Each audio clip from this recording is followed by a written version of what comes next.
Welcome, Pewter Report readers, listeners, and viewers to another edition of the Pewter Report podcast, Energized by Celsius, a victory Sunday night edition of the Pewter Report podcast, Energized by Celsius. I'm John Ledyard from PewterReport.com. With me is Matt Reynolds and Scott Reynolds and Matt Matera.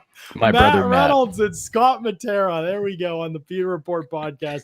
Ready to talk. Sorry, I'm a bit flustered here. The Steelers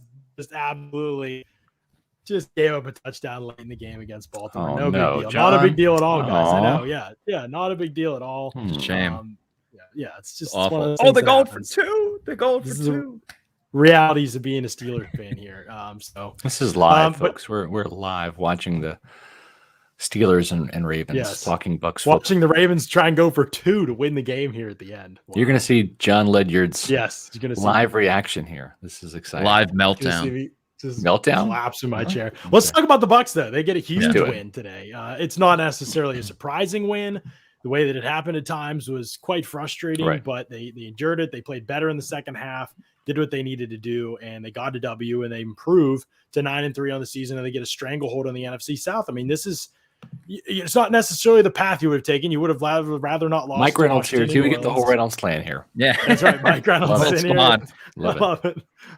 But I mean, let's just be honest. Like, this is 9-3. You stranglehold in the division. It's not been as pretty as you'd like it to be at this point in the season, but record-wise, this is where you want to be. Sorry, Ravens. Steelers win. Oh, don't say that. I haven't seen it. Steelers win. I just told you. I haven't seen it. Well, I just told you. No, you're lying to me. No, I'm telling you the truth. Your conversion's coming up on my screen. I haven't seen it yet. It's an incomplete pass to Mark Andrews by Lamar Jackson. TJ Watt. Oh my! Not going to happen. You're Told you. Screen. Called it. I heard someone yelling. Told you. She's probably using profanity. So let's keep it rolling. But no, good win there. Way to hang on. Probably Ben's last time playing the Ravens in Heinz Field. So good to see. Speaking of good win, we had a good one today in Atlanta. I think that this has kind of been the season for the Bucs, right? Though they don't play up par against most of the teams they played this season. They've been able to close it out, and usually the final margin's convincing enough. But this is still a team that, you'd like to see. I don't know. I just think you'd like to see them play a little bit more dominant at times this season than they have. They scored 30 points. Maybe it's okay today, because John. nobody else is too. I know. They scored 30. This is their second Did you road watch win. the game and not? Didn't you think it should have been 40-something points? A little underwhelming, of course, but I'm happy. I picked 31-17 is only off by a point, John. So I'm very happy about that. I had 34. Makes me look smarter. Scott, That's so right. I said 44-7. I said 44-20. It should have been 44. Well, that's why you're upset, because you weren't right. Yeah, right. Well, I was right about the dub. Yes, you were. Yeah. And you've got more dubs than anybody on the staff this year. So hey, listen, I didn't bring it up. It's just call like it is, John. But Bucs offense in general, Brady in the vertical passing game really got back on track. And Bruce Arians said it, right? That this was the key. And Matt, you've seen this last couple of weeks that they haven't been able to find the vertical passing plays down the field, but it's more about how the defenses are playing them than necessarily a struggle of theirs per se. So you get that in this game, you look at what they're doing and the way that they're attacking down the field, and the Falcons clearly gave them some opportunity other defenses weren't giving them. Yeah, the broadcasters even pointed that out at one point. They're like, all right, they're playing too high safety. Brady's not going to fall for that trap. He's just going to dump it off. And he kept doing that, throwing passes to Gronk, Chris Godwin, and I think Gio Bernard had a reception over the middle. He was fine with taking that underneath one every single time. I found it so interesting for the fact that the Bucs aired it out all game. Again, like you look at that first drive, they threw the ball literally every single time, and yet just reached the 30-point threshold. I guess you could say they probably would have scored again had there been more time on the clock, but they were just looking to run the clock out. But just a solid performance from the offense. Like they didn't dominate by any means, but they came out with an aggressive approach, and obviously helped them get the victory today. Yeah, Scott, what are your thoughts here on this MVP conversation? I mean, obviously the context of the league matters here too, but yeah, Brady comes out, has the kind of game like he had today. I mean, this is what he's done against Atlanta, really. 38-51, 368 yards, 4 touchdowns. He's thrown touchdowns now in 6 of the 12 games this year for the Bucs. He's thrown 4 more touchdowns, in 6 of the 12 games for the Bucs this year. That is just a remarkable statistic, in my opinion. And they're not done yet, by the way. They play the Panthers twice more, the Jets, and obviously the Bills and the Saints the next 2 weeks. So there are opportunities here to continue to add to this. It just feel like it's been it's almost like I don't know if it's voter fatigue or what it is, but I think it's some voter fatigue, John. I do. So good. And we'll have to see, right? I mean, we'll have to see if Brady can win the NFC Offensive Player of the Week award this week. Then that might help his case. He'll have won it twice. I mean, he's up there with the passing touchdowns and that. I got a funny feeling that Jared Goff's going to win it just because the Lions won a game and he threw the game-winning touchdown. He had 3 touchdowns today, 296 yards. Brady's game was better. He had 368 yards and 4 touchdowns. 5 if you want to count the touchdown to Marlon Davidson. I mean, technically the guy had 5 touchdowns. Yeah. Okay? Only 4 count up for the Buccaneers, but say Levy. Mike Evans, 7 catches, 99 yards. Chris Godwin, 15 catches, 143 yards. Leonard Fournette had 92 yards of all-purpose and a touchdown. And the tight ends ruled the day when Cam Brate, gets a touchdown. That's always a good day for him. But Gronk, every time he plays the Falcons, it seems he gets 2 tutties. He had 2 today. No. So, John, I think that if Brady doesn't win it, and there's still plenty of games to be played, keep in mind. But keep in mind, he's going to have a couple of very high-profile games coming up, right? The Bills game is going to be a very high-profile, national attention type game. Then you get the Saints game on Sunday night. So there's a couple of impressions here to make before a live studio audience, that's a big-time national audience. Right. And with the Buccaneers heating up right now, and the NFC being really kind of top heavy with the Cardinals, Packers, and Buccaneers, all eyes are going to be on Tampa Bay. So I think there's still a chance for him to do that. With Kyler Murray missing some of those games, that certainly hits his campaign. Right. Aaron Rodgers with the whole COVID thing, is that going to negatively affect his thing? There was some politics involved, I think, especially with the league office. So we'll see. Yeah, I think that's the biggest thing. Sorry, just real quick. I think that's the biggest thing that helps Brady is that who's the clear-cut other candidate to go against Brady? As you just said, people aren't happy with Aaron Rodgers, whether you agree or disagree. People aren't happy with them. That kind of goes into the voting section. And anyone else, really, as you mentioned, Kyler Murray injured. I think Derrick Henry was well in the conversation before he got hurt, but clearly he's not in the running anymore. I don't think there's a clear-cut number 1 contender to go up against Tom Brady for this season. Therefore, you got to give it to the GOAT. There's still a little while to go, but and that's not to diminish. That's not to diminish what he's doing either. I mean, the guy's thrown 34 touchdowns this season already. That's a great season for most quarterbacks, and he's still got a couple games to go here. And so he has been piling it up, not just the touchdowns, but the yardage, the way he's handled game situations, just in general, all of it. I mean, I think he's had some of the worst interception luck I've ever seen from a quarterback, and he's still continuing to overcome that and to overcome, a lot of the things they've done this season. The loss, I mean, we got to talk about it on this show, and we will. Wide receiver 3 has been just completely absent from this offense, and this is an offense that has always relied on all 3 guys. The way that Bruce Arians likes to, wherever he's been, Seattle, Pittsburgh, Indianapolis for that year, that's always been a staple. They basically have nothing. We thought that was a huge strength coming into the year. I still think Scotty should play more, but that's basically been nothing. Brady's kind of overcome all of it, and nobody else is maybe having a great, unbelievable record-setting type of year, but Brady kind of is. This guy by default the last couple of weeks, John. It's like ever since Gronk's been back, he's kind of said screw it to the number 3 wide receiver. My true number 3 is going to be Gronkowski after Godwin and Evans. And it should be. You're right. Absolutely. Yeah. And I was asked on WFLA if the Bucs can, or actually on WDAE this week, if the Bucs could win it all without Antonio Brown. And I said yes, because they've got 3 weapons. As long as Brady has 3 elite weapons to throw to, he does. And if AB is in that mix and Gronk is not, or if AB is in that mix and Evans is not, or whatever, it doesn't really matter. The Bucs have 4 guys. One of them's not playing right now. But as long as he has 3, and we saw this in the NFC Championship game without Antonio Brown. We saw this in New Orleans where Antonio Brown only played half of a game. I'm not knocking AB. I'm just saying, if Gronkowski continues to stay healthy and play at this level, catching touchdowns, getting a 100-yard game like he did against the Colts, it's still pick your poison, guys, because I mean we've all seen Mike Evans have blow up game. We've seen Godwin's have a blow up game. He had that today. Yep.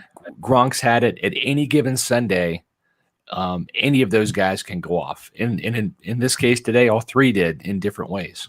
Yeah. And I think that with Brady, I think it's more like this offense than Brady. I think is what you meant too, basically, is that this offense relies so much on guys that need to get open one-on-one. Like that's how this offense works a lot. They don't scheme people open like a McVay offense or Shanahan offense does a lot of the time. A lot of the time it is go win one-on-one. And so that's one of the struggles when you're a vertical-based offense that asks your receivers to win one-on-one a lot. A lot of the time teams can play bracket coverage on you. And even if you have two guys, they can take it out. But that third piece has always been so important in Arians' offense. And that's why you're exactly right. The addition of Gronkowski's back into the offense after his injury has been huge. And it's been a credit to Arians and Leftwich. Tight end has not really been like a huge focal point of their offense, and they've adjusted things with Gronkowski and with no Antonio Brown. And you saw Gronkowski today on a touchdown, isolated the backside one-on-one, and he's able to fade out. It looked like a New England play. I actually loved Gronkowski's post-game presser. Like he was like, I said the exact same thing in the live in-game stream. I was like, this was a Patriots moment right here. Brady audible, the Gronkowski fade route, isolated by himself. And that's not something that the Bucs typically do with him.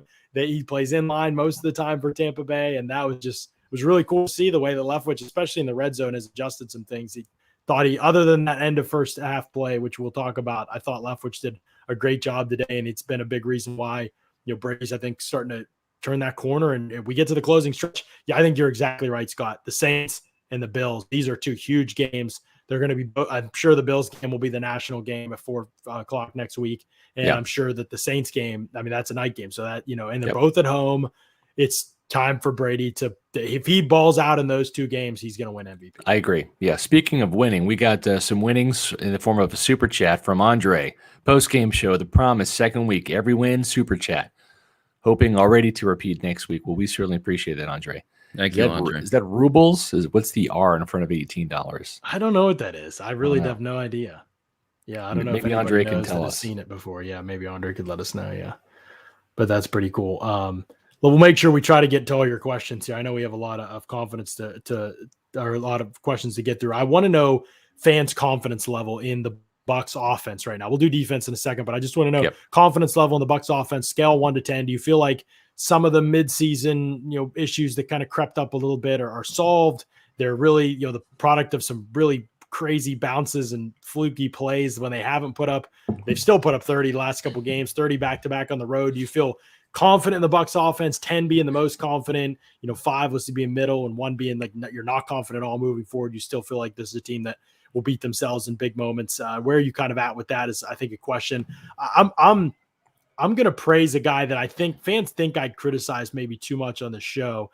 I'm not going to praise him for his rushing ability. I still think he's a very ordinary rusher, but it is, even though he has 6 drops and leads the team this season, I still think Leonard Fournette as a receiver, what the improvements that have happened there, he's never going to be super elusive after the catch, but Leonard, what are you doing? Catching more passes. What are you doing, Leonard, being a good receiver? It's amazing how much he's transformed this year. Really put the work in. 2 receiving touchdowns. That's a new career high for Fournette. Seriously, it is. He's never had more than 1 in a season, so he's already eclipsed that. He's doubled his output from last year. And 2 in 2 weeks. 5 touchdowns in the last 2 games. Just a great performance from him. John, you were talking about New England vibes before with Brady and Gronk. I was feeling that a little bit with just the amount that Brady kept going to Fournette in the passing game. You look at that first play of the game. It was a short dump-off pass to Fournette that he took for 10 yards down the field. Yeah. The first touchdown over to Fournette. He involved him so much in that area. And it's funny because they brought in Gio Bernard to be the receiving running back. But Leonard Fournette has, taken that by the reins, whether it's first, second, or third down, and just dominated that area.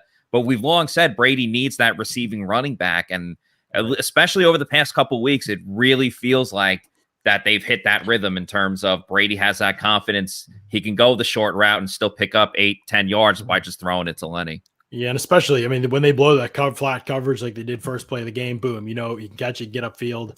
You feel confident in the play, obviously. So, yeah, some good stuff happening there. just having a reliable option. And obviously, I'll probably say it all year, I'd still like to see Giovanni Bernard play more. I guess Ronald Jones was sick today. Is that the word?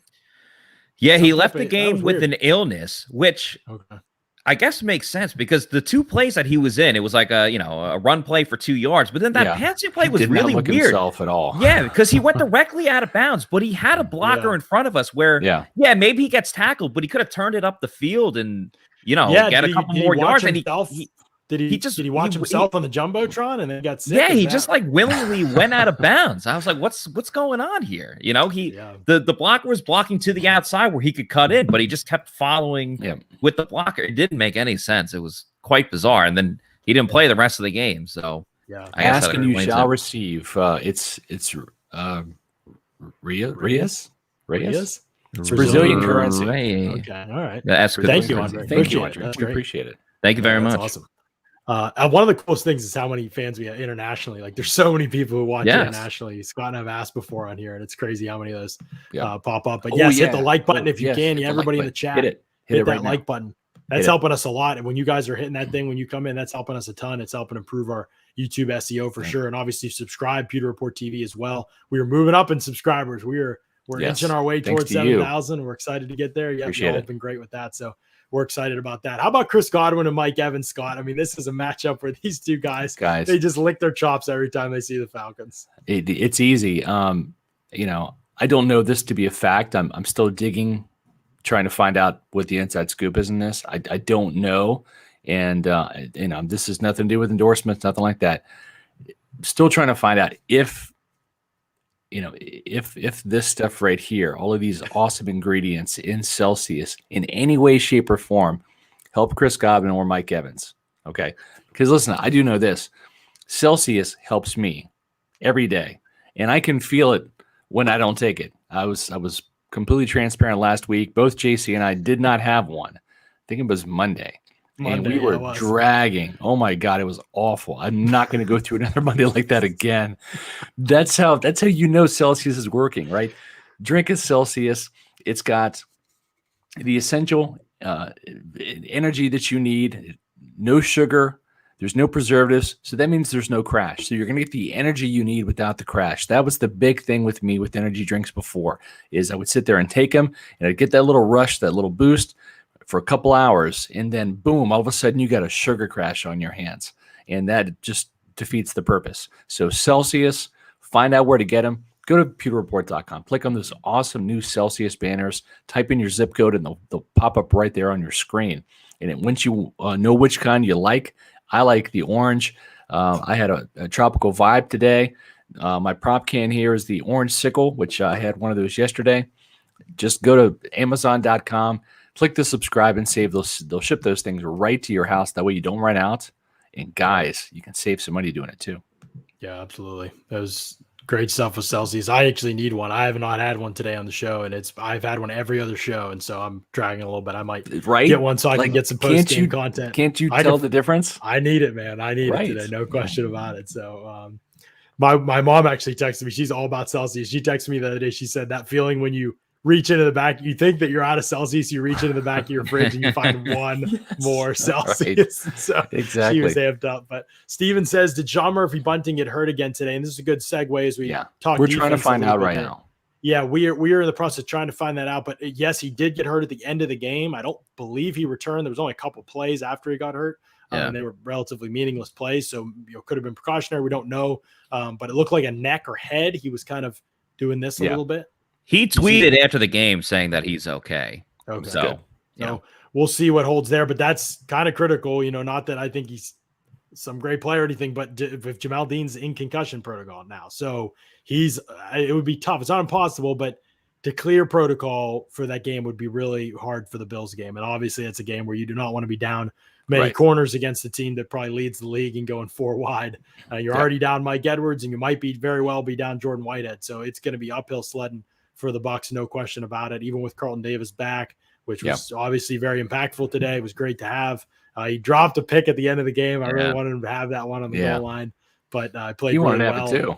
Yeah, he did, I'm sure. Make up for some lost time there. But overall, huge to get the secondary back intact other than Whitehead. But this is a big game, looms large, and some of these injuries could be huge on what will be a short week for the Bills anyway. And when you're in concussion protocol like Dean, it becomes kind of a tough week for him to get healthy. Yeah, for sure. There's no doubt about it. Well, Richard Sherman could be back this week, though, isn't that right? That is true. Yeah. Well, it wouldn't be a Bucs game without a corner getting hurt. I was going to say, as soon as they get all three of them went down in that game. Yeah. Davis went down. Murphy about to trifecta.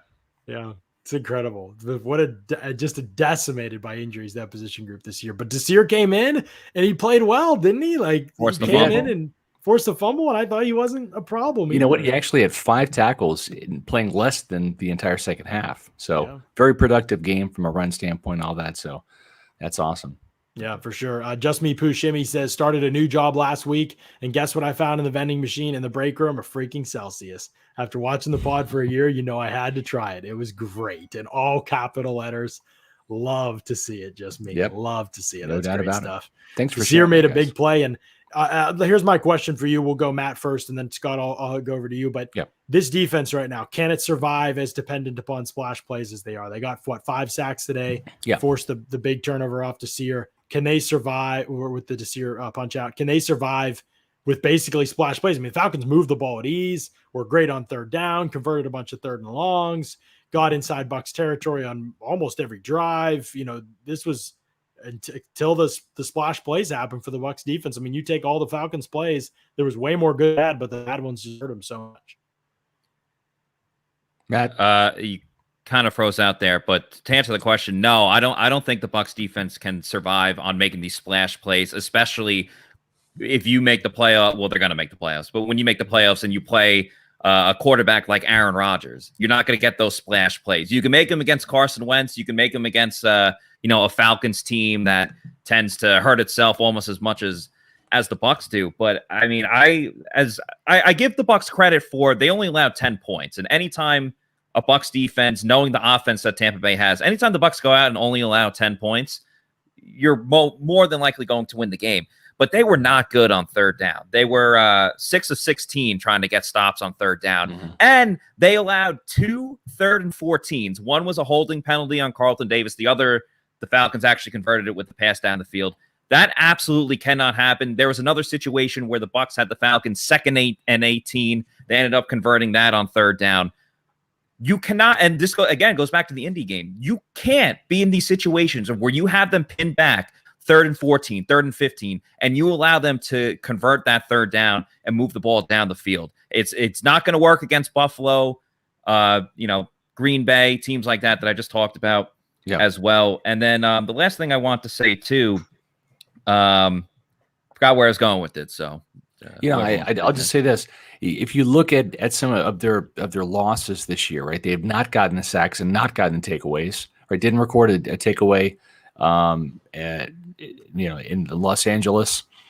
Didn't have one, or maybe had one in New Orleans. I'm sorry, New Orleans, but didn't have the sacks. And so, to me, this team needs to make plays, and really, that's what sacks, that's what takeaways are, especially when the sacks come on third down. That was kind of our biggest gripe earlier this season. Is they were getting some sacks in games, right? They got to Trevor Siemian. And also to Taylor Heineke, but they weren't impactful sacks. We saw, and to your point, Matt, they didn't play great on third down, but they did have 3 sacks that came on third down that led to some punts. And I love when the big guys get the sacks. And Dominic Sue, Vita Vea, both had 2 of those. For the interior defensive line. It was awesome to see that. The last thing I just wanted to say real quick is it was very interesting. Just it reminded me of the Washington game a little bit.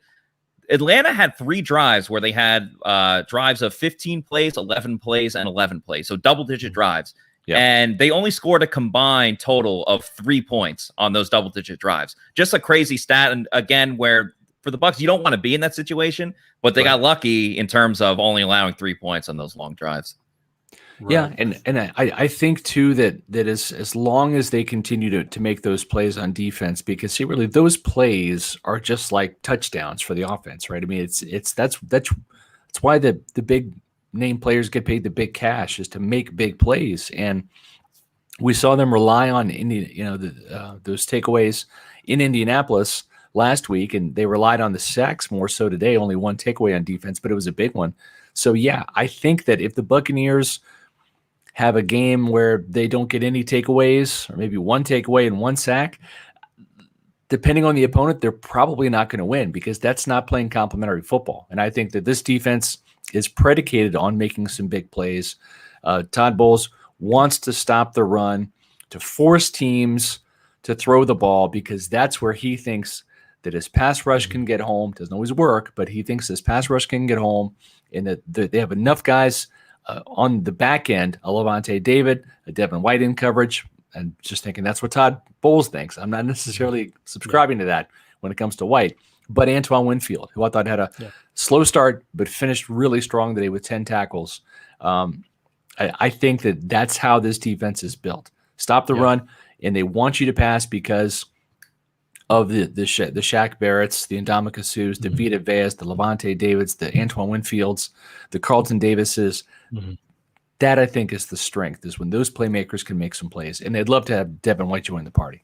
Yeah, they would, and we would too. We would love that. But you mentioned it, but I think that's the biggest thing. Todd Bowles, you can hate the way he calls defense, but this was honestly kind of like what his peak day looks like, to be honest. Right. Like the other teams are always going to move the ball against Todd Bowles. The yardage is always going to almost always look not that great, but points, they gave up 10 points in this game, and that's what matters right there. And that's what he's going to hang his hat on. Would it have been more points against a better offense? I'd argue yes. And I'd argue that's where it gets tricky, but he also changed his defense against better offenses last year in the playoffs. So we'll wait and see. I know I've been very critical of him, so I try to be positive when there's an opportunity to do so. And we have talked about the offense. We mentioned Gronkowski and Godwin and Evans and Brady. We even mentioned Fournette, but we did not talk about this offensive line.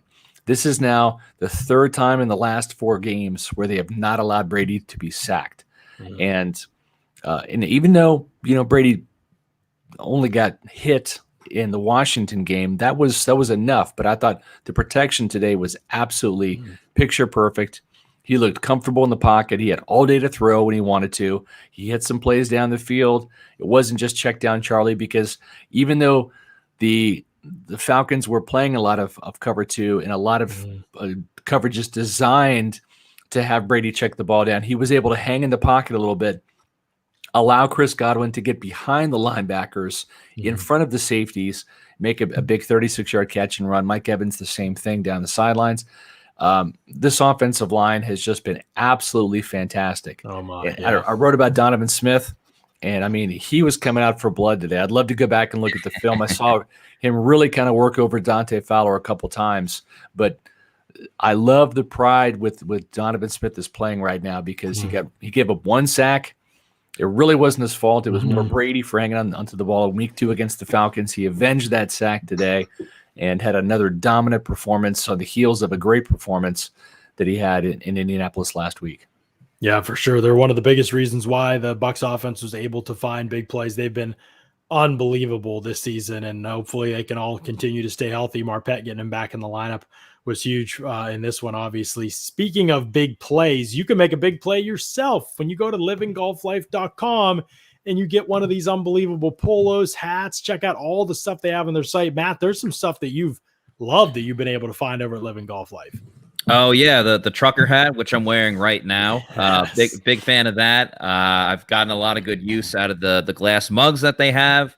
Their polos are extremely comfortable and dry fit, so you can wear them at any time of the year, and you always know it's going to be warm in Florida, so wear it 24/7 if you wanted to. Make sure you check out their Instagram as well at Living Golf Life. They're always doing free giveaways. They're always involved in many different upcoming charity events in the local Tampa area, and like I said, free giveaways, so you can win some free swag. But make sure you check out their website at livinggolflife.com for all of their merchandise and apparel. Absolutely. And we're always talking about our friend over at Pacers as well. It's a great place to stop for bowling, food, and fun. Bring your family out to the bowling alley. Look at that pizza. I mean, the food is what I hear from everybody. Everybody loves the bowling, obviously, but the food, people who go are like, the food is amazing, and they've got. You can have breakfast. You can have breakfast for dinner. Yeah, you can have breakfast. The pizza's really good. You can have breakfast at any time in the day. Some people really enjoy having breakfast at night. If that's your thing, of course, definitely go for it. Yeah. And they have different different special events almost every single night. They got all you can eat pizzas on Tuesday, all you can bowl on Thursdays, and $1 Miller Lite. So they have so many great deals that you could take advantage of, whether it's a night out with the family or just some friends. Make sure you go to pinchasers.net for more information, but it's definitely a great atmosphere to go to. And they're Buccaneers fans, so you're supporting fellow Bucs fans as they continue this run at 9-3. That's great. No, Scott, I'm glad you mentioned the offensive line because I think that's been critical to team success and just in general, but the play of the defensive line today paced them as well. So the trench play, man, when they're able to win that in so many battles this season, which I think is absolutely huge. It's hard to know where to go when you only have one defensive and offensive game ball to give out, but that's where we're headed today on the show as we move into the game ball segment here, especially for Matt, who I know is going to jump off the show here in a little bit and get running. So we want to get to our Manscaped game balls today, Scott. Your balls will thank you. And that's right. It's going to be hard to sort this one out, right? There's quite a few players maybe deserving of a game ball in this one. Yeah, there's no doubt about it. So I'm going to start with the defensive side of the ball first because I love trench play. I love the defensive line. Vita Vea and Ndamukong Suh both sharing this game ball because both of those guys feasted on Jalen Mayfield, who may be the worst guard in the NFL. he came in allowing a sucky 7 sacks. He's now up to 10 sacks allowed.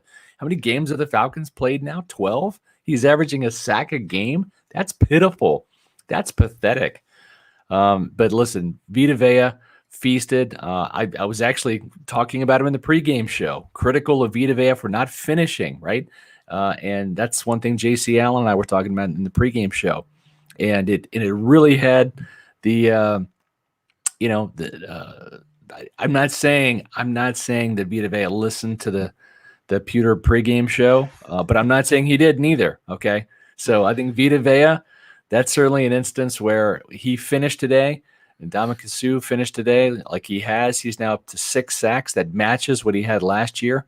So I think Vita Vea is kind of sensing he's going to get that 5th-year option next year. And when defensive linemen can get sacks, they make more money. So now Vita Vea, who had half of a sack in back-to-back games against the Dolphins and Eagles, had 2 full sacks. He's up to 3 now. So good day for him and Suh.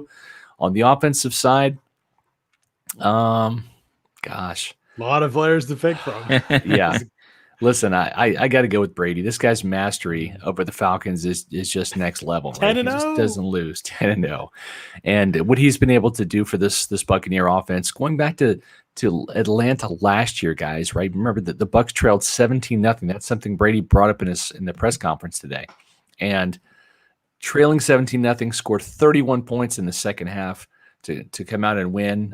He even tried to help the Falcons out today. Fine, guys, I'll give you one. Here you go, Davidson, or just to make it, fair, whatever. I don't know. The guy just throws touchdowns and puts up 300-yard games in the Buccaneers win when 12 is under center. And it's been 4-0 now. They've swept the Falcons twice. And I would imagine next year, if Brady's under center for the Bucs and healthy, it's going to be probably another sweep for Atlanta in 2022. Yeah, and I want to come back to Brady for a second before we go to your game balls, Matt. But the Bucs are now at, according to 538's playoffs odds, they are at over 99% chance to win the division. So it's all but locked up for the Bucs now in terms of the division, the NFC South title. So let's just stop there for a second because they didn't win it last year. They didn't win the NFC South title. And it's been a while since you've seen one of these NFC South titles, Scott. You've been covering this team a long time. Yes. There are probably some years where you said, I don't know if they're ever going to win this thing again. And here they are in pretty convincing fashion winning the NFC South title. Yeah, no doubt about it. And really, it's all been about the quarterback position, right? Because for so many years, right, you had Cam Newton in Carolina, you had Drew Brees in New Orleans, and you had Matt Ryan in Atlanta. And really, I guess we can say Cam is still hanging on in Carolina. He was cut before. He's brought back an emergency basis, but it's really just Matt Ryan left in the NFC South, and he doesn't have the weapons. He's not the quarterback he used to be, I think, in his prime. And listen, Jameis Winston, he got a couple of wins in the NFC South. It was never enough. And when you swap him out for Brady, it's just made a world of difference. And, Tom Brady is not a guy that can just, go toe-to-toe and throw for throw with the likes of the Drew Breeses, who retired last year. And and Matt Ryan. It's Brady's better than anybody in the NFC South, and that's why they're winning it this year. Right. Good points there. And by the way, just to keep in case people are wondering, obviously that would put them at the same thing, upwards of 99% to make the playoffs too, obviously. And then for the first round bye, they're at 19%. Unfortunately, the Cardinals winning today. Cardinals have moved to 44% to get that first round bye. Packers at 33%, Bucs at 19%. But it's close. I mean, they could definitely still get the 2 seed, I believe. And then to win the Super Bowl, 538's odds. The Bucs are now third. Cardinals have the highest Super Bowl odds right now, 16% per 538. I know other models that like the Bucs more than any other team to win the Super Bowl still. It's like 16, 15, 14 right now. Cardinals, Packers, Bucs are all like have that percentage chance to win the Super Bowl. So they're Bucs are right up there in terms of the way they're playing. Now, again, there's things we like to see them sort out and play better and execute better and call better and all of the above. But when you look around the league, it is a comparison thing. You know, those things can be true in a vacuum, and you can still look around the league and say, okay, but everybody's got their issues. You know, there's no question Green Bay's got their issues. No question Cardinals got their issues. There's no team like we've seen in the past couple of years. It's like this just juggernaut type team. And even last year when there was in the Chiefs, the Bucs found a way to beat them despite playing not their best football in the regular season too. So, you know, there's just a lot of football left to be played. There's a lot of time for this team to get it right, but there are some big games looming. Don't want to get too off track, though. Let's go back to the game balls. Matt Matera, your offensive and defensive game balls for this one. I don't know if I should take the low-hanging fruit for the offensive one, which obviously would be Chris Godwin. I'll leave that for you, John. I'm going to give a shout-out to Mike Evans. Obviously, Chris Godwin was, the star of the show and broke the franchise record. But Mike Evans had a great game, too. 7 receptions for 99 yards. The main thing for me on why I'm picking him is some of the clutch receptions that he made on third down. He made a shoestring catch over the middle. That was great. Looked like he was going to hit the ground. It was an exceptional catch to keep the drive going on third down. He had another one. It was near the end zone. It was right on the sideline. He caught it, stayed in bounds at the same time. Anytime Mike Evans or Chris Godwin have I guess for lack of a better term, a subpar game like they had last week against Indy, you can almost guarantee that they're going to, go off the next game. And that's exactly what they did. Obviously Chris Godwin was the star of the show, but since you can only give one game ball and there's multiple people on this podcast, I'm going to go with Mike Evans for what he did. Defensively, I'm torn between, since both nose tackles are off the board. There's 2 guys I have in mind, but one guy I feel like is never going to get the game ball again, so I'm going to give it to him. Shout out to Cam Gill for getting a sack in this game. There you go. Yeah. He's a guy that only gets a couple of snaps per game. He has to make the most of these opportunities when he's in there, and he made an impact in this game with this sack. Cam Gill got a sack. Anthony Nelson got a penalty for roughing the passer. Who had the better game? It was Cam Gill. The guy does not get on the field that much, but like I said, he's making the most of his opportunity. So good on him for doing that.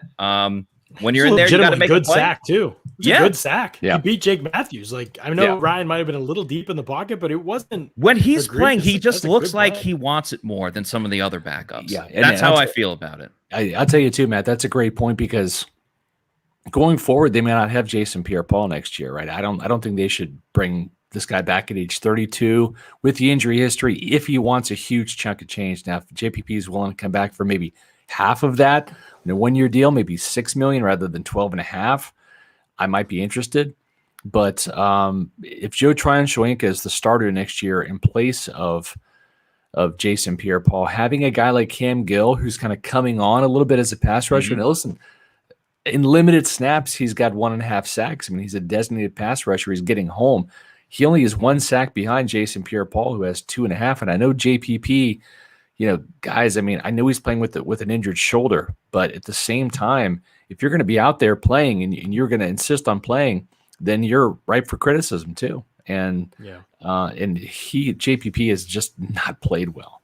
Yeah, it's hard because you're right. Like, he just is clearly not right. And the Bucs are starting to wise to it, I think, and starting to play other guys more. You saw Anthony Nelson, Cam Gill get some snaps early in the game, but JPP is just, I mean, it was one of the first runs of the game, the long run, I believe it was the 39-yard. He just got totally washed out of the play. You never see that from a healthy JPP. You might, I might knock him as a pass rusher. Right? I've always kind of knocked JPP as a pass rusher compared to his reputation as this annual Pro Bowler.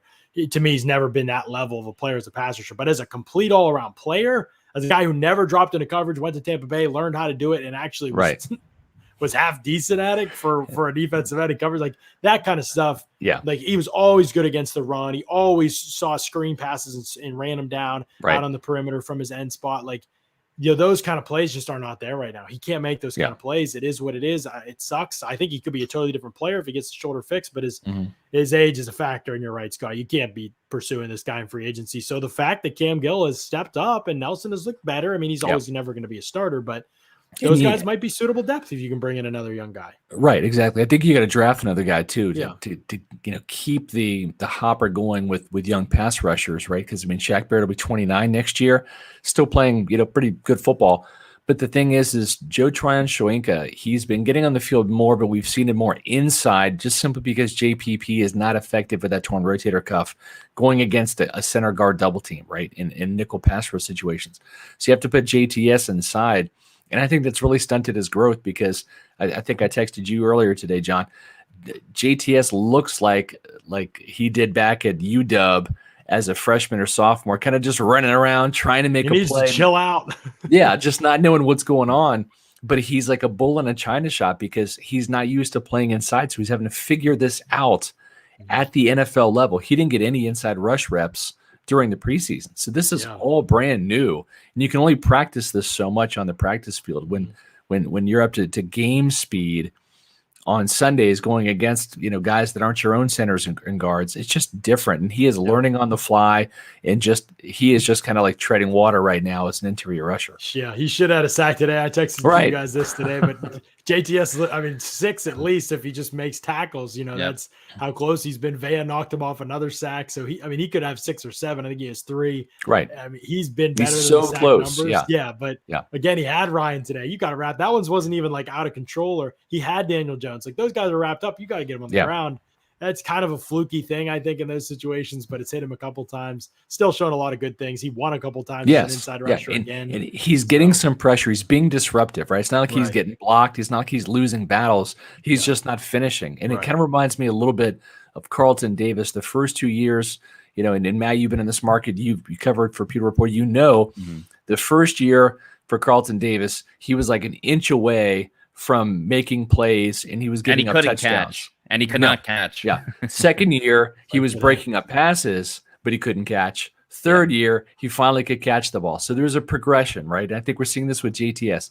Close this year, and I think next year he closes the deal. And John, you're right. He should have 6 or 7 sacks by now. Yeah, it would look a lot better than those rookie numbers than rookie. Yeah. The defensive rookie of the year is over. Micah Parsons is winning that thing pretty easily, but I think it would be fun to see second place if he had a little bit better numbers. But okay, good game ball from both you. Matt, you got both yours right. Who'd you say? I said Evans and Cam Gill. Cam Gill, right? Great choice. Yeah, I was actually thinking about Cam Gill, so good choice by that. But in case people are wondering here what this game ball segment is about, we found the read. We have it now, and what it's about is Manscaped and the Performance Package 4.0. That's their best-selling product, and you can get it right now for 20% off plus free shipping at Manscaped.com. Do it with that promo code Pewter, Pewter. Here's what you're getting in this Performance Package 4.0. You're getting the lawnmower body trimmer, the best trimmer on the market for your balls, and you're getting the Weed Whacker ear and nose hair trimmer. Also, don't forget about the Crop Preserver ball deodorant and the Crop Reviver toner to maximize your ball hygiene routine. The Manscaped boxers also come in this. They are the most comfortable boxers of all time. And the Shed travel bag. Listen, the Manscaped Performance Package 4.0, the lawnmower body trimmer, this thing is unbelievable because it's quiet. It's got the nice light that you can see everything. There's no snags. And probably the best part, well, it's waterproof. That's the best part. And it's got a travel lock on it as well. So it comes in that awesome fancy looking bag. You can get all this, folks, for 20% off plus free shipping with the promo code Pewter, Pewter. We're back to Pewter, right? Is the promo code? Pewter 20. Is it Pewter 20 still? Pewter 20, yep. Pewter 20, Pewter 20 is the promo code for this at manscaped.com, Pewter 20. And you can get a free t-shirt with this deal as well, huh, Scott? Yes, you can. We've been giving away these t-shirts left and right. We still got some in stock. So, folks, the best thing is you can give Manscaped for a gift, because this is the gift-giving season, right? It's the holiday season. So if you want, whether you want to be greedy and keep it for yourself, that's fine, because you're going to save 20% off plus get free shipping. We can also ship you a free Pewter Report t-shirt, right? They come in pewter, like this awesome gray color right here. We got them in black. We also have them in white as well, which is good for the Florida sun. So all you have to do is email me your proof of purchase at my email address, which is sr@pewterreport.com, sr@pewterreport.com. Email me that receipt that you're going to get from Manscaped. The great thing is it's got your address on it, which I need to send you the free t-shirt. It does not have your financial information, which I don't need, don't want. So just forward that email to me when you get it from Manscaped after you place your order. And folks, I'm telling you, as somebody who is 49 years old, you start getting these nose hairs that grow. This thing alone, right? This weed whacker, you stick it up your nose, it does the work in about 5 seconds. The nose hairs are gone. There's no snags, no tears, nothing. It doesn't hurt. It beats plucking them out with tweezers. I'm going to tell you that. This thing gets the job done. And for downstairs, I'm a believer. This weed whacker or the lawnmower 4.0, it is the game changer. You're right, John. So it's real simple. You save money. You get a great holiday gift for yourself or for somebody else. Guys, tell the wives and the girlfriends that you want to finally break down and try the Manscaped product. You're going to love it. We all do at pewterreport.com. And you're going to get a free t-shirt for you just in time for the holidays. Right. It's great stuff. Matt, thank you so much for coming on here, man, and giving your game balls and your insight and analysis. Obviously 2 home games coming up, so you'll be at Ray J the next couple of weeks, and big ones for the Bucs too. You'll be there front and center ready to cover this team. Yes, I will. It's always a pleasure being on and speaking football with you two of the best in the game. So appreciate it. Right back at you. What kindness. Wow. Yeah. What a great guy. There goes Matt Matera, ladies and gentlemen. We'll bring in a guy that probably won't be as nice to us in JC Allen here. JC, I'm going to make you go last for game ball. No, I'm just kidding. I'll let you go. No, that's fine. Your 30-second synopsis of this game and where you believe the Bucs are at. 30 seconds on offense, 30 seconds on defense. I am timing you, and I will give you a little buzzer when your time is ready. 30 seconds on offense, go. Yeah, so obviously like the offense coming out of the gate strong, quickly getting Godwin and Evans involved, specifically Godwin, 5 catches on that first drive. That's what they need to do. They need to come out, they need to score points, they need to do it quickly, and then they need to continue to make plays throughout the game. And you saw that. If they didn't have that interception, it would have looked a little bit different. I think they left a lot of plays on the field. Brady uncharacteristically had some missed balls, overthrown Evans, led Gronk a little bit too much.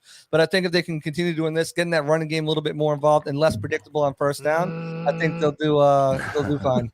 Not just kidding. Good stuff there, JC. That was pretty close to 30 seconds. Actually, pretty impressed. All right, on the defense, 30 seconds. Here we go. Ready and go. Defensively, I mean, they definitely need to pick it up. Well, the offense has started hot. The defense has not. You don't run on this team, but they ran all over them. So they definitely tighten up that run defense and need to tackle. I don't know what they need to do fundamentally to shore those up, and also wrapping up the quarterback when you have him for a sack. Other than that, the way this defense is constructed, they're going to get passing yards. That's not a big concern to me. Keeping things in front of you and tackle wrapping up when it comes to sacking, when it comes to allowing big plays. Wow, right at 30 seconds. What a man. Let's give it up. Great stuff. JC coming through clutch. Wonderful analysis there. See what you can do when your cat's not peeing on you, man. It's awesome to see. Great to see you out here thriving.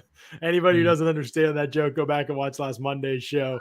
Tom Bucs fan brings up a great point here, and I was actually hoping to keep this off the screen, Scott, until after I did my game balls. But he points out, no, it's okay.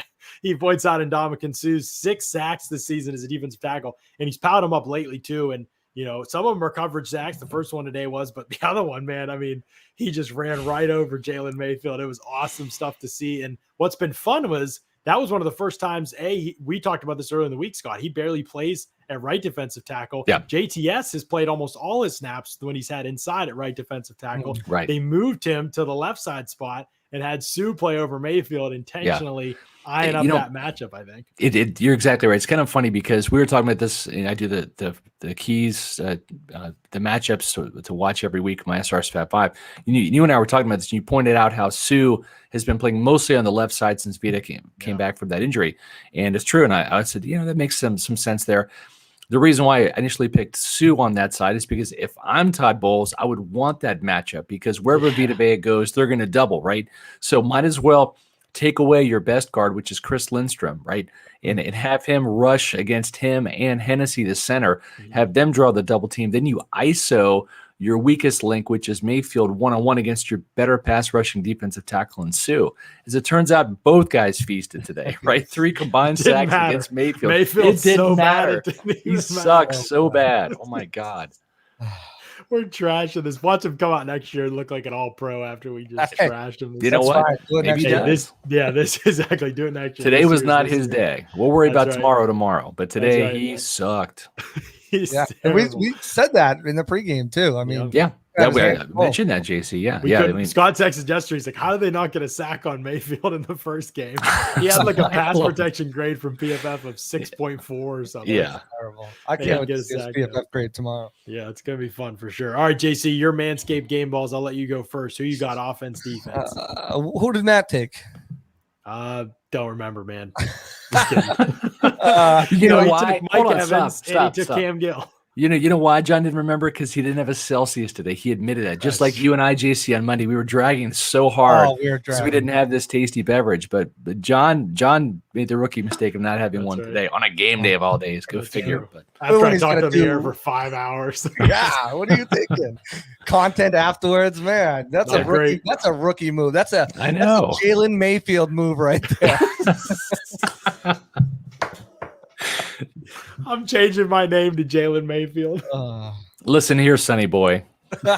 Sonny boy. Jalen Mayfield is Jalen Mayfield. You can't take that. I think you got to explain the Sonny boy reference to people. Somebody on a Pewter Report article this week, Paul Atwell reads the comments. I can't imagine reading the comments. Sometimes I'll see one of y'all give a comment. I'll give a good response on the site, but Paul Atwell reads the comments. So he hit me up this week because somebody in the chat was mad about something I said. I forget what it was about even, but it doesn't matter. They called me Sonny Boy like 4 times in the comment.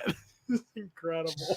That's the Sonny Boy story. That's been John's nickname in the group chat, the PR group chat this week. That's right. Yeah, Sonny Boy. All right, Manscaped game balls. JC, offense, defense. Speaking of Sonny Boy is usually something like an old person would say. So let's go with the older person on offense, and let's go with Tom Brady out there slinging the rock. I thought you just ripped him. You said he sucked.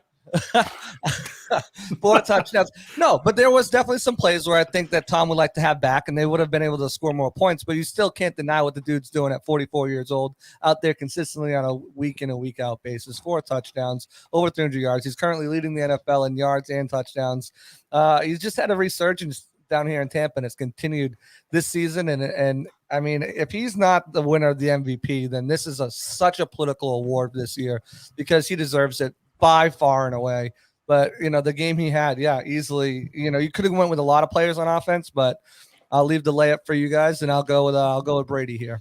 Scott already did his, so I guess maybe I'll go offense, and then we can both go defense, JC. But Brady's obviously a great choice. I do think some of those misses, there were some like the Evans miss. Just personally, like I think if you all watch it. If you watch it again, I think my guy pulled up pretty good on that one, but we'll see. Yeah, here's the thing. On that play, you're right, John. He saw the safety out of the corner of his eye, made a business decision, right? I'm just saying, it's like he knew at that point in time, the Bucs are going to beat the Falcons. There's a game to be played next week against the Bills. This catch ain't changing the result of this game. That's right. You're exactly right. So he's just like, And then the funny thing is honestly, I think he got targeted. I think he took a shot on that play, and I'm thinking, where's the flag for the defenseless receiver? Seriously, I wouldn't be surprised if that Falcons defender gets fined, even though there was no call on that. But I mean, Evans, he got tagged pretty hard even for not making the catch. Exactly right. Yeah, I was like, dude, if you're gonna get hit anyway, man, you might as well make an effort to grab the ball in that play. Yeah, but I was laughing. I was calling the game, and I saw him. I was like, hey, listen, we all been there. I do it too, man. I get it. I understand. Mike. You saw even Gronk slide, right? Yeah, Gronk slid. He was ripping. BA was ripping on him too. So but lots of good choices on offense. Hey, real quick, speaking of slides, did you guys see in the Pitt Wake Forest game the fake slide by Kelly Pickett? The touchdown run, that was crazy. That was insane. Yeah. No, I can't believe that's legal. What's that? I can't believe that's a legal move. But he didn't go down, so I'm just saying. You're And then- starting the action of giving yourself up, though. So I mean, Yeah. I think that's you like want a to change the great- rules. Oh, look, you're one of those guys. Take these awesome, I'm not trying to exciting change highlight rules. reel Did you plays see out the- of the game. Did you see the hit that Josh Sweat put on Zach Wilson today? Now that was I didn't. football, baby. I can't Oh wait to man, I see put it, in the though. group chat. That was beautiful. Speaking of the Jets, I actually watched the game live where Dan Marino changed football, pro football. I think it was against the Jets, if my memory serves me correctly, playing for the Dolphins back in the 80s as a young kid before y'all were born. And he did the fake spike, the fake kill, and threw a touchdown pass right before halftime. And that was the first time that had ever been done before. Because usually, like, you know, when you go to spike it, it's spiked, the defense froze. Yeah. I guess they worked about it in practice. So now you've gone from the fake spike that you got to be concerned about as a The fake defensive slide. player to the fake slide. So You love it. It was great. Guys, But- listen here, Sonny boy. Back when Dan Marino was It's so true, though. Chris Godwin. back when Dan Marino was doing Isotona love commercials on the television. back when it was is that your older voice right there? Yeah, kind of. Wow. I think Chris Godwin obviously has to get a game ball from somebody, right? Has anybody given him a game ball yet? I mean, Now we're waiting for you, John. I'd give it to him. I was going to give it to Donald's offensive complains line. about, oh, you gotta just leave me last and I get screwed. So you know, That's true. This game, there was no go. way it was getting screwed on offense because the offensive line is obviously extremely deserving too. They've been unbelievable, but I have given it to offensive linemen, I think, the last couple of weeks. So I'm going with Chris Godwin. He was awesome today. I mean, 15 catches. He had 1 carry for 9 yards.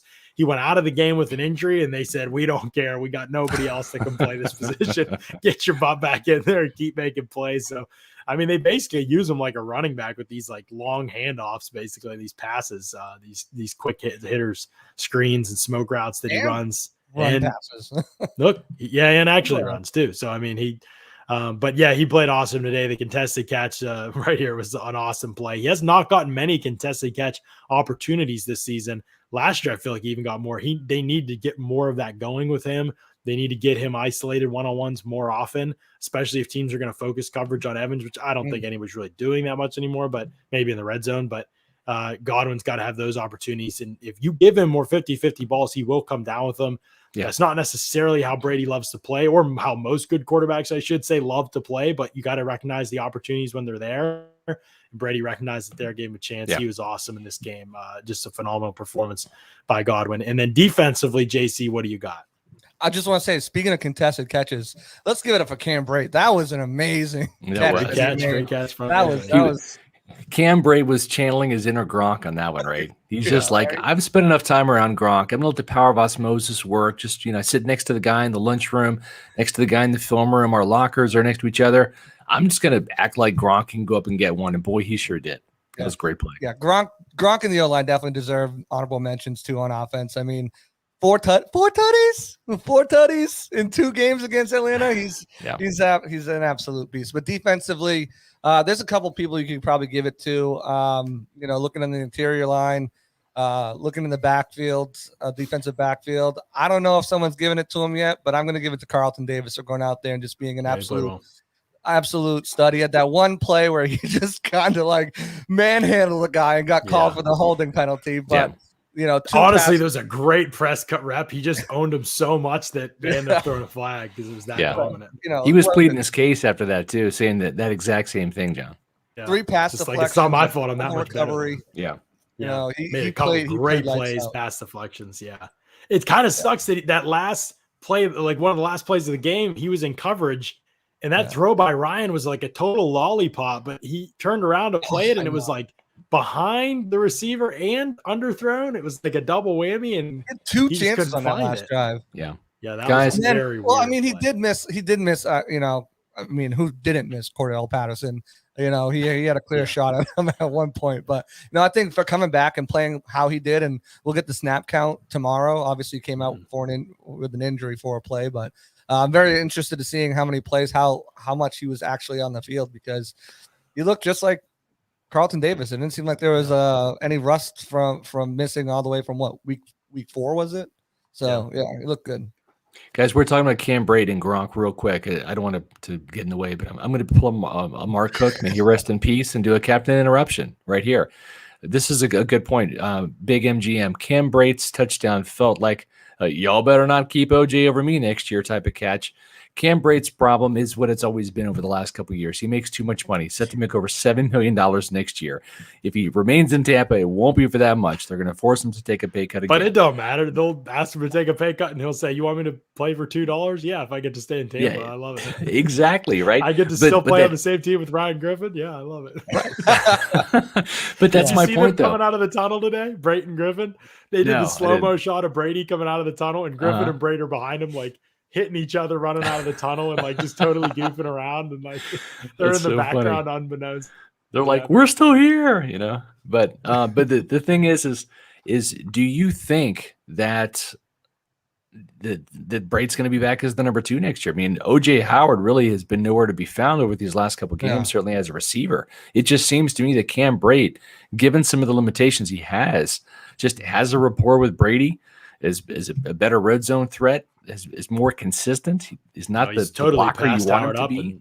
He's totally passed up Howard in snaps and opportunities. Yeah, but he's been the number 2 tight end in this team.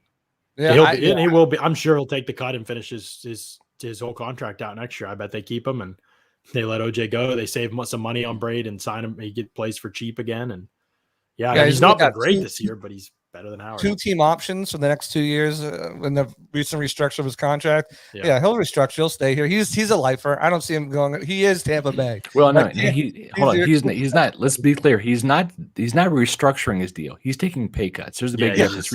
Restructure is when he took a pay cut and restructured the wording of his deal so that the team has 2 team options or whatever. I think. Yeah, that's how he's definitely taking some pay cuts. I think they maybe look for a tight end in the draft too. OJ Howard. I mean, you want to talk about the highest paid player on this team that doesn't deserve it? He's making over $6 million this year. Yeah. You know, I would have gladly paid Cam Brate $6 million over OJ Howard. I thought they could have had an opportunity to trade him. I would pay neither of them anywhere close to that and save money. Yeah, obviously not. But I'm just saying, if I had to pay one or the other, I'm not paying. Some team's going to overpay for OJ Howard. It's just going to happen, and he's going to go elsewhere. Him and Rojo will go elsewhere, and they'll find replacements in the draft or maybe through free agency. Maybe he Fells is a guy who comes back. Who knows? Yeah, I do think OJ's been a disappointment. I would like to see him get another opportunity. I hope he gets another opportunity to make a play here or there before the end of the season. I think that'd be cool to see. Because he's had his moments, but the injuries have just they've taken a huge toll. And you know what? Speaking of injuries, when Gronk was out, we saw OJ catch a touchdown pass. He had a really good game against the Eagles, right? I mean, caught the screen passes, but it just seems like since then he's just kind of been the invisible guy in offense.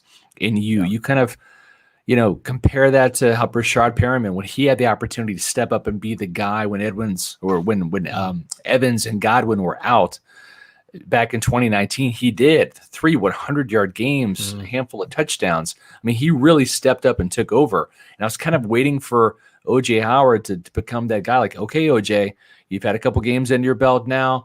Gronk is out. This is your opportunity to step up and be that guy. You're in a contract year. You're 5th-year option. This is your chance to get some dough, and it just never materialized.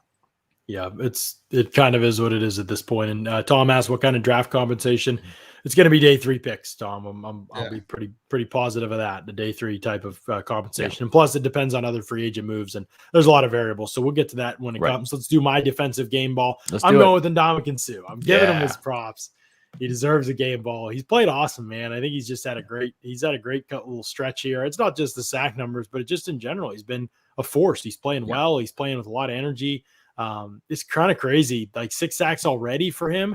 Even in his heyday, Suh was never a big sack numbers guy. If there was a limitation in his game, it was always he was never as explosive. And that's usually one of the number 1 traits of top sack guys in the league, because you're not just going to overpower people for 10 sacks every year in the NFL like you could in college. And so the fact that he's doing this, 6 sacks last year, 6 sacks this year, even if some of it is scheme related at his age, that's crazy. Like there's days in the league where he's lining up as the oldest defensive player playing in the NFL, when McGlendon's not out there and other guys, so just it's been pretty remarkable to watch him do kind of what he's done this season. And obviously a guy that if he wants to play another year, I'd love to have him back for cheap, and we'll cross that bridge when we come to it, obviously. So and John, you're talking about Sue, and you're right. It's like he's never really been that big time sack producer. Matter of fact, his rookie season is when he had the most sacks. He had 10 that year, then 4 the next year, and he's had an 8 sack season back in Detroit in 2012,